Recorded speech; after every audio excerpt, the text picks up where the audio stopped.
Dieu nous parle.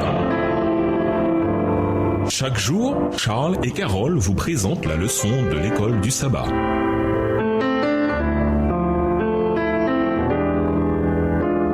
Bienvenue à votre émission. Dieu nous parle. Voilà la leçon de mardi, la clarté de l'écriture. Invoquer l'écriture seule n'a pas beaucoup de sens si le texte de la Bible n'est pas clair dans sa signification. Lisons Matthieu 21, le verset 42, Matthieu 12, les versets 3 et 5, Matthieu 19, le verset 4, Matthieu 22, le verset 31, Marc 12, les versets 10 et 26, Luc 6, le verset 3, Matthieu 24, le verset 15 et Marc 13, le verset 14. Qu'implique le fait que Jésus renvoie constamment à l'écriture au sujet de la clarté du message qu'elle porte? Matthieu 21, verset 42, Jésus leur dit, « N'avez-vous jamais lu dans les Écritures, la pierre qu'ont rejetée ceux qui bâtissaient est devenue la principale de l'angle? C'est du Seigneur que cela est venu, et c'est du prodige à nos yeux. » Matthieu 12, les versets 3 et 5. Mais Jésus leur répondit, « N'avez-vous pas lu ce que fit David lorsqu'il eut faim, lui et ceux qui étaient avec lui ?» Verset 5. Ou n'avez-vous pas lu dans la loi que les jours de sabbat, les sacrificateurs violent le sabbat dans le temple sans se rendre coupables? Matthieu 19, verset 4, il répondit, « N'avez-vous pas lu que le Créateur au commencement fit l'homme et la femme ?» Matthieu 22, verset 31. Pour ce qui est de la résurrection des morts, n'avez-vous pas lu ce que Dieu vous a dit?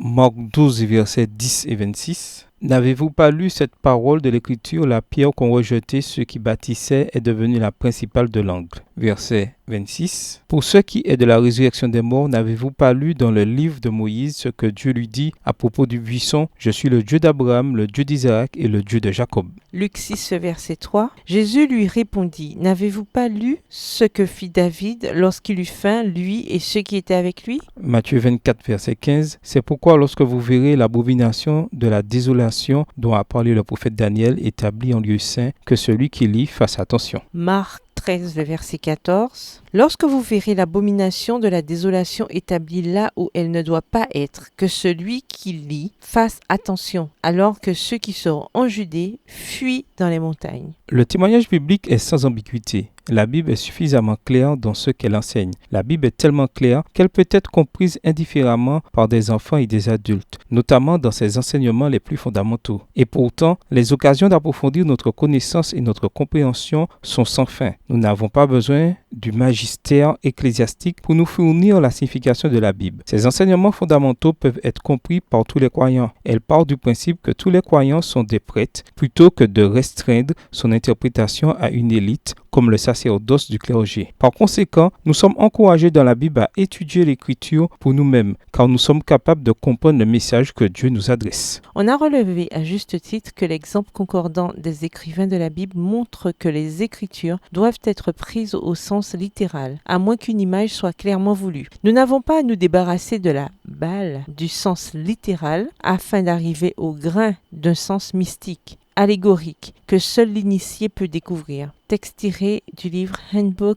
of Seventh-day Adventist Theology, manuel de la théologie adventiste, page 65. La clarté de la Bible concerne le langage, le sens et les mots de l'Écriture, car il y a une vérité certes voulue par les auteurs bibliques plutôt que des significations subjectives, incontrôlées et multiples du texte biblique. Rien de tout cela ne signifie que nous n'allons pas rencontrer parfois des textes et des idées que nous ne comprenons pas totalement. Après tout, c'est la parole de Dieu et nous ne sommes que des êtres déchus. Néanmoins, la parole de Dieu est suffisamment claire sur ce que nous avons besoin de savoir et de comprendre, notamment en lien avec la question du salut. Repensez à une époque où vous ne compreniez pas certains textes qui sont devenus plus clairs par la suite. Qu'avez-vous appris de cette expérience qui peut-être pourrait en aider d'autres aux prises avec le même genre de difficultés? Au revoir. Et à demain si Dieu veut.